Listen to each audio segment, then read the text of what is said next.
So then I know I said I'd do a John Lennon solo album review next when it comes to the solo Beatles, but then Paul McCartney announced his upcoming reissues and I got really excited. So yes, I'm going to carry on with my Paul McCartney series today instead. The only problem is the next album up from McCartney that we got to talk about is it's London Town.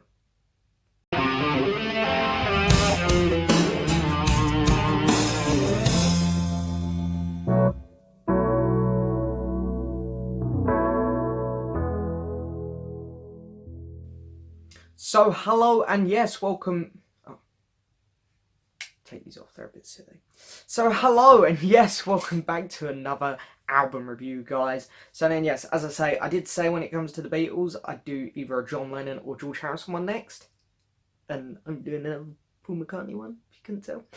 Yeah, reasoning behind that, I'm in a big Paul McCartney mood lately because of the announcement of his next reissues, which is Thrillington, The Greatest Hits, New Again for some reason, and Chaos and Creation in the Backyard. I'm very excited to get all of them. Yeah, I didn't need to get the last lot of reissues because I bought the archives. But these ones I do want to keep up to date with McCartney's reissues, and I'm very excited for 3 of the 4. So yeah, anyway, I'm fired up. I'm in a Paul McCartney mood, so I thought I'd carry on my series. I'm going in chronological order with McCartney, so the last one up I'd done was Wings at the Speed of Sound. I'm not doing live albums, so not doing Wings Over America, and of course Thrillington, Paul just produced. It's not a proper studio album, so we're also skipping that. And yeah, right here is where we are today with London Town. So in this review, I'm going to do the usual. I'm going to give you a bit of information about the album. We're going to go over each track individually, mark each track individually out of 10, show you my copy of the vinyl record. We're going to mark the artwork for this album out of 10. We're going to head over to the album ranking board, put it on there, and see where it ranks compared to other albums I've reviewed on this channel, because we will give the album an overall marking out of 10, because I'm going to add up all the scores given and divide it by the total number of scores given. I said that a bit wrong today. Didn't quite say it in my normal order, but anyway. So anyway, let's get started, because I've got a feeling this is going to be a long video. Paul McCartney and Wings, London Town, was released on the 31st of March 1978. This was the 6th Wings album and the 8th album from Paul McCartney since he left the Beatles. It hit number 4 in the UK and hit number 2 in the US. So unfortunately it didn't quite hit number 1 in either country. But anyway, it probably didn't quite deserve to, as we'll discover as we go through this album. Lots happened on this album though. This album was a long recording process because not only did they record 14 songs, it's quite a long album. They also recorded a single with a B-side, which became the biggest selling single of the decade of the 1970s. It is also still the 4th biggest selling single in UK chart history. And of course they gave it a B-side as well, an original track, not a song off the album. They also recorded Seaside Woman from Linda. Very early on in the process of this album, Wings lost 2 members. It lost Joe English and Jimmy. And of course, Linda and Paul had their 3rd child as well. So a lot happened during this album. So of course, the single I was referring to was Mullikintyre, which came out at the tail end of 1977 and was a massive hit. It was, it's a great song. Not going to go into it too much because it's not a party album, but it is a fantastic song. It's back with Girls' School. I'm not a big fan of Girls' School, but it's a decent song. And yeah, that single was just everywhere. You find it in every charity shop in the little 7-inch section. For some reason though, they didn't release it in America. Don't know why, very strange. They're very well here. Maybe because they were just afraid, because the whole bagpipes, the Scottish influence and whatnot. Maybe they were just afraid that it wouldn't catch on over there. The Americans wouldn't get it. But I think they would have, because it was a good song. So anyway, not sure about that one. Yeah, for the majority of this album, Linda was pregnant as well with their 3rd child. And as I say, band lost 2 members very, very early on. Joe just left the band because he got homesick and went home to America. And Jimmy left for Small Faces. So yeah, but unfortunately Jimmy wouldn't have been around much longer anyways. He did pass away in 1979, so this probably would have been the last album. I don't think he quite would have made it back to the egg. He might have made it for the recording sessions. But anyway, let's get started, because as I said, there are 14 tracks on this album, there's a lot to go over. So it opens up with the title track, London Town. And first off, I'll touch on the music video, because I know a lot of people like the music video. I'm not a big fan of the music video. It's alright. I mean, considering this came out the year after One Step Beyond, music videos from One Step Beyond put this music video to shame. I know that, you know, obviously, what Paul was doing, his music video style was very different to what to what a band like Madness was doing, but still their videos were fun and just energetic. And even though, you know, this isn't a very energetic song, it's like it is still a very, very dreary music video. It's okay, it's clever, it's just nothing special. But anyway, the song itself, it's a beautiful tune. The keyboards are incredible, making this very organ type sound. The piano plays well off it. And the horns in the background just add a beautiful background layer. But I want to touch on the bass work from Paul. The song has fantastic bass guitar work, some of Paul's best bass guitar work, in fact. So basically, the instruments play off each other brilliantly. And of course, Paul's vocals are beautiful. The lyrics vary from good to bad. I'm not going to lie, the lyrics are very good in some spots. They make sense, they're quite clever. And then they're just pretty embarrassing in other parts, which is where the song gets let down. But I like the song because it does change, it adapts. It's a very interesting song. I'm going to give it an 8 out of 10. And then we got Calf on the Left Bank, which is a much more upbeat song. And Denny gets a bit more attention. Even though Denny Lane had some good backing vocal moments on London Town, he gets a bit more moment here to play around with the guitar, which is fantastic, because there is also a great guitar solo in this song. Not only does it open up fantastically with the guitar, it's got the guitar solo. Again, great vocals from Paul. It's a much more foot-tapping rocker. It feels a bit more like Venus and Mars type of Wings, which is cool. But yeah, it's a fun song. Gonna give it an 8 as well. Then we get a track called I'm Carrying, which is where I'm going to be pretty controversial, because I know a lot of Paul fans like this song. Now, apparently, I found 2 different theories behind what this song's about. One is that apparently it's inspired by Paul's ex-girlfriend. And another one says it's a lullaby to Paul's unborn child when Linda was carrying said child. I'm going to go with Linda carrying their 3rd child, because that just seems to make so much more sense for the title. And I know that this song is meant to be a lullaby, but even taking that into account, I can't stand this song. Why can't I stand it?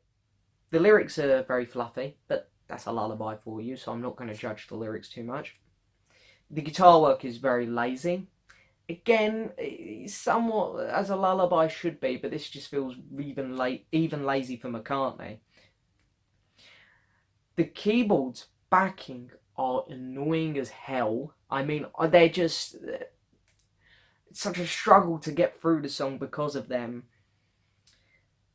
But what gets me here, and I really hate being harsh on Paul, because I absolutely love the man. I think he is one of the most brilliant musicians we've been lucky enough to have on planet Earth. But his vocals are dreadful on this song. He's struggling and you can hear it, unfortunately. I really do apologise, because I know some people are going to stick up for this song and they're going to bash me in the comments below. They've probably already hit the dislike button on this video, but I don't care, because I'm going to be honest and say I really can't stand this song. I always skip it. I'm going to give it a 2 out of 10. The 2 is purely for, it's a lullaby, so I can't go too harsh, but I'm still going to be pretty harsh because I don't like the song. Then we get a track called Backwards Traveller, which is a bless of relief for me. You know, back to good McCartney. Pretty different vocals compared to London Town and Calf on the Left Bank. Obviously different to I'm Carrying. A bit more rocking, a bit more fun in the lyrics as well. The song has some really cool, strange moments to it. Like, it's almost like Paul was trying to do this, like almost a travelling back in time, almost like a sound effect you would have heard in the 60s, 70s TV series Doctor Who when the TARDIS was travelling, which I thought was pretty cool. Doubt it was inspired by Doctor Who, but I'm just trying to explain. The only reason I can't give this song a high mark is because it's just very quick. It's just there and then it's gone, because it folds straight into the next song, Cufflink. But I'm going to give it a 6 out of 10. If it was a little bit longer, just chuck on another 30 seconds to a minute, I think I probably would have bumped it up to a 7. It's a fun song. Yeah, and then as I say, we get Cufflink, which is an okay instrumental. Paul does struggle with instrumentals, but he does a decent job here on this one. Yeah, it changes a little bit. It's a very unique sound. But for me, I'm going to say it doesn't quite change enough. And it's just too short again. So I'm going to give this song a 5, which I think is pretty kind to this song, because I hear a lot of people bash this song. So I think 5 is a little bit kind. But yeah. Then we get Children, Children, which is the first of the 2 Denny Lane songs. And it's a nice little sound acoustic number. I really like this song. I love the flutes. I love the sound of the flute, which is fantastic. Denny's vocals are really good on it. Probably the best backing vocals I've heard from Linda while she was with Wings as well. Linda mixes hot and cold for me. She does some fantastic backing vocals, and then she does some god awful ones. Here she's doing some fantastic ones. Her best backing vocals, I think, to date, since I started doing these McCartney reviews. So the best backing vocals since her first appearance on McCartney, I will say. The song itself, the verses are pretty good, but the chorus is amazing. I nearly gave this song a 9, but I'm going to give it an 8. Then we move on to the track Girlfriend, which again is where I might be a bit controversial, because I know a lot of people like it. It's on the Wingspan compilation. A lot of people really like this song. Whew. What do I think of it, though? It's alright. It's okay. So the song was originally written for Jackson, but Jackson didn't use it till the year after, in 1979, on his Off the Wall album. Quincy Jones, of course, really liked that song as well. So it was just, I think everyone was like, yeah, this is a good Jackson song. And I'm not going to lie, the Jackson version is probably better. Why is it better? Well, again, Paul's vocals are not great on here. His high vocals, they're good on here. But it's just not great. I've heard Paul do better when he's singing high. Because it's definitely not as bad as I'm carrying, definitely. But they're not great. They're okay vocals from Paul. Linda's backing vocals are just awful. She's come off her best to her worst nearly. I wouldn't quite say they're her worst, but they're really bad for me. The lyrics are good, but what makes this song for me? It's nothing to do with Paul and Linda's singing. It is generally just the tune. It's a great little acoustic number. Acoustic sounds fantastic. So yeah, I'm going to give it a 7, which probably sounds kind considering I just slaughtered Linda's vocals and said Paul's were okay. But it's a nice song to listen to at the end of the day, because Paul's vocals are still alright, they're not bad, and the acoustic work, the actual flow of the song is great. And in closing side 1, yes, we're only finishing up on side 1, I've Had Enough. Interesting thing about I've Had Enough is the lyrics were the last thing that was added. They literally just made this really fun rocking tune, and then Paul just kind of was just listening to it, I believe, and then just split the words down of Had Enough, and then just come up with some other little bits around the outside, and boom, we got this song. And it's a great rocker. It really is. Great rocker. Just amazing vocals. The chorus is just fantastic. It's a really fun song. I'm going to give this song an 8. Really good song. So moving on to the B-side, we get my favourite track on the whole album, With a Little Luck. I adore this song. It's got good lyrics, not great lyrics, amazing vocals, incredible vocals. The sound of the instruments just playing off each other is great, really reminiscent of what we got on the opening track, London Town. It's just a great song. My problem with this song lies that it goes on a tad too long. It really feels like they're stretching it out, which is why the single version of this song I like even more, because they don't quite stretch it out as much. And I'll say this, I would give the single version of this song a 10 out of 10. But the album version I'm going to give a 9, because I do feel like they stretched it out a bit. It is rewarding because the last time they sing the chorus, you can really feel they're going for it. But again, there's this whole minute section before that which they could have cut out really. It would have made the song a lot better.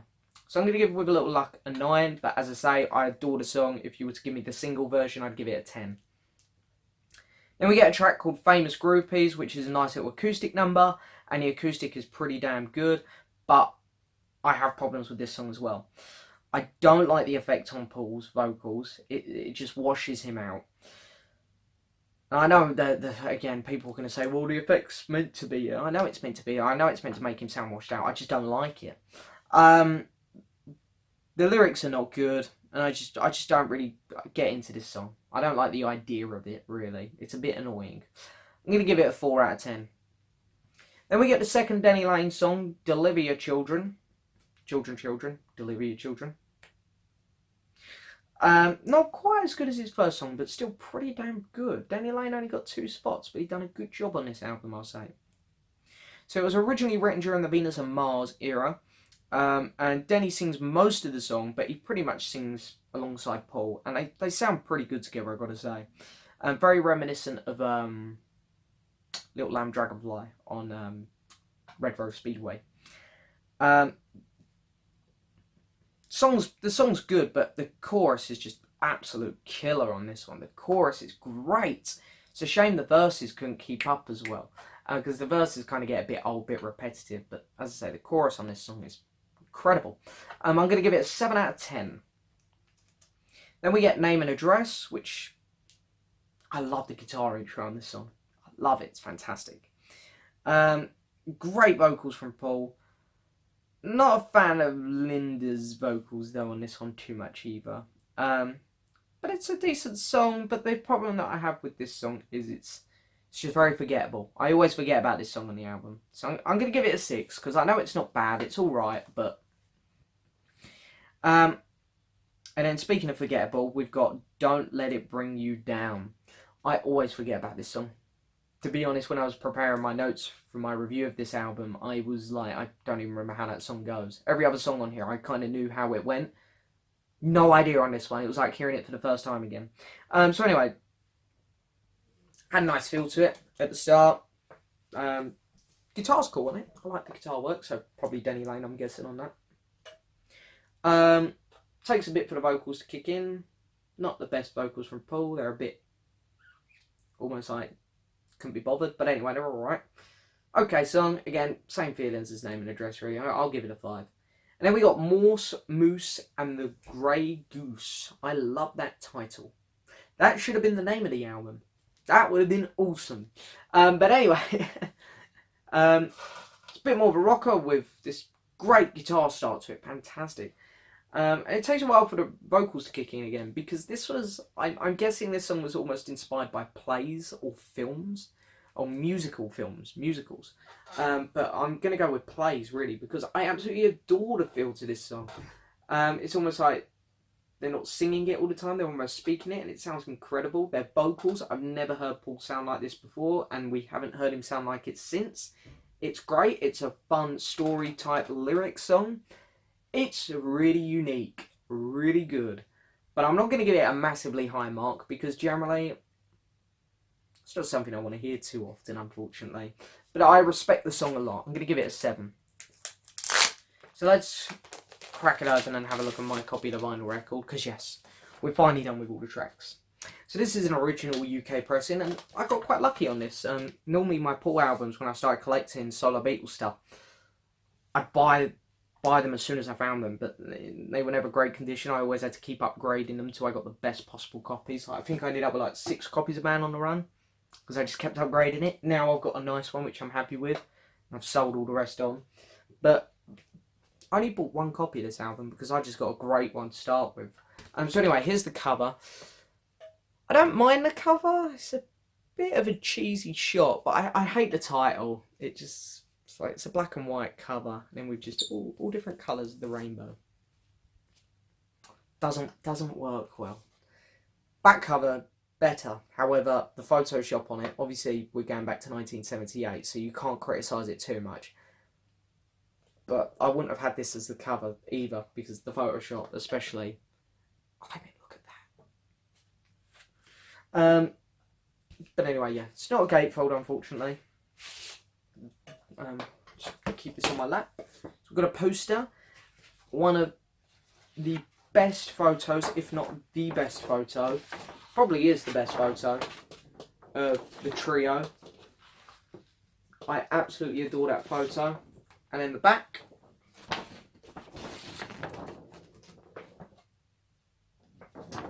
yeah, that is a fantastic poster though. That is a fantastic photo of the band. If you were a massive fan of Wings back in the late 70s, then that would have been the ideal poster to have up on your wall. Nice inner sleeve as well with all the lyrics. Bit hard to read over the top of the red splodges. Well, London Bridge. But London. Yeah, so it's kind of nice. We got different labels as well. So yeah, I'm going to give the artwork 7. I'm not a big fan of the front or back cover of the album, which is a shame, but the inserts are nice and the record's nice, and it's a great sounding vinyl. So anyway, I've added up all 14 songs and the 15th mark for the album artwork, and I've divided it by 15. Blah.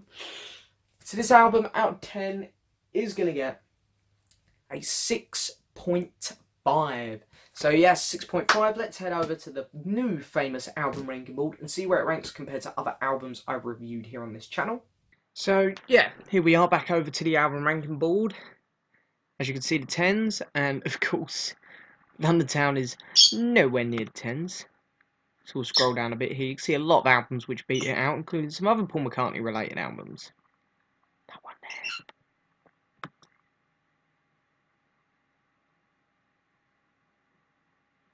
And there's London Town on a 6.5.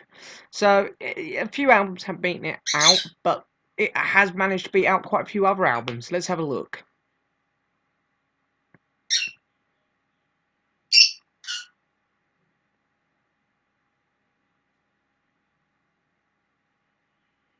So yeah, it's done okay. So yes, that is it for this review, guys. I hope you've enjoyed it. That's another Paul McCartney album down. No, I'm not going to throw it on the floor. I like it too much. I couldn't do that to Paul either. So yes, we've only got one more Wings album to go, guys, and then we're on to solo McCartney again. So I'm very, very excited. I will come back and do Back to the Egg soon, which is here. It's been here the whole time. I've just been sitting in front of it. Yeah, I'll come back and do that one soon because I really want to get Wings done now. I love Wings. I don't want to sound harsh. Wings are a great band. But I'm very much looking forward to moving on to solo McCartney and then on through into the 80s and then push on into his newer stuff.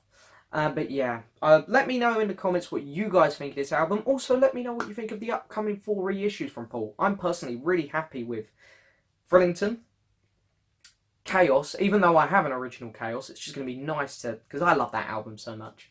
I'm really excited to get Wings Greatest because there's some songs on here which you're just not going to get elsewhere now because they're not doing the archives like.